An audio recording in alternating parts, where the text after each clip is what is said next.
Lockdown का चौथा चरण सोमवार से शुरू हो गया। दिल्ली समेत कई राज्यों में सोमवार को पिछले दिनों की तुलना में सड़कों पर ज्यादा वाहन दिखे। केंद्र सरकार ने कोरोना वायरस के संक्रमण को फैलने से रोकने के लिए देश भर में लॉकडाउन को 31 मई तक बढ़ाने का ऐलान किया, लेकिन इस बार गृह मंत्रालय ने कुछ नियम अपनी तरफ से तय किए हैं, जबकि बाकी नियम तय करने का अधिकार राज्यों और केंद्र शासित प्रदेशों को दिया है। वो खुद इस बात का फैसला कर सकते हैं कि उन्हें अपने यहाँ किस किस चीज की इजाजत देनी है और किसकी नहीं। इस वजह से ये लॉकडाउन पुराने सभी लॉकडाउन से अलग है। ज्यादातर राज्य और केंद्र शासित प्रदेश जल्द ही अपने अपने यहाँ के नियम बताने वाले हैं, लेकिन गृह मंत्रालय की गाइडलाइंस पढ़कर समझ में आता है कि राहत दरअसल कहाँ कहाँ मिल सकती है। निर्देशों के मुताबिक कंटेनमेंट जोन छोड़कर राज्यों और केंद्र शासित प्रदेशों के बीच बसें और दूसरे वाहन चलाने की इजाजत दी जा सकती है, बशर्ते दोनों पक्ष इसके लिए राजी हों। रेड, ग्रीन और ऑरेंज जोन का फैसला भी राज्यों पर छोड़ा गया है। सभी राज्यों और केंद्र शासित प्रदेशों को स्वास्थ्य सेवाओं के कर्मचारियों को बिना किसी रोक टोक के आने जाने की अनुमति देने के लिए कहा गया है।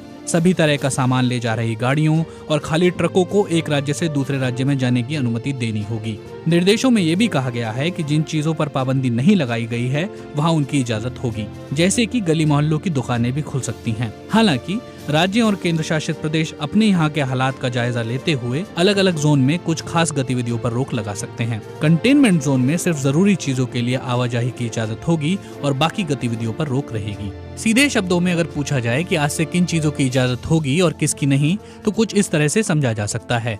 हवाई यात्रा और मेट्रो सेवाएं पूरी तरह से बंद हैं, लेकिन विशेष रेलगाड़ियां चलती रहेंगी। 2 राज्यों के बीच में सड़क के जरिए आवाजाही हो सकती है। इसके अलावा शराब, सिगरेट और पान की दुकानें खुल सकती हैं। नाई की दुकानें, स्पा खोलने की इजाजत भी दी गई है। हालांकि कंटेनमेंट जोन में इन दोनों की इजाजत नहीं होगी। इसके अलावा मेडिकल क्लिनिक, अस्पतालों में ओपीडी खुल सकते हैं।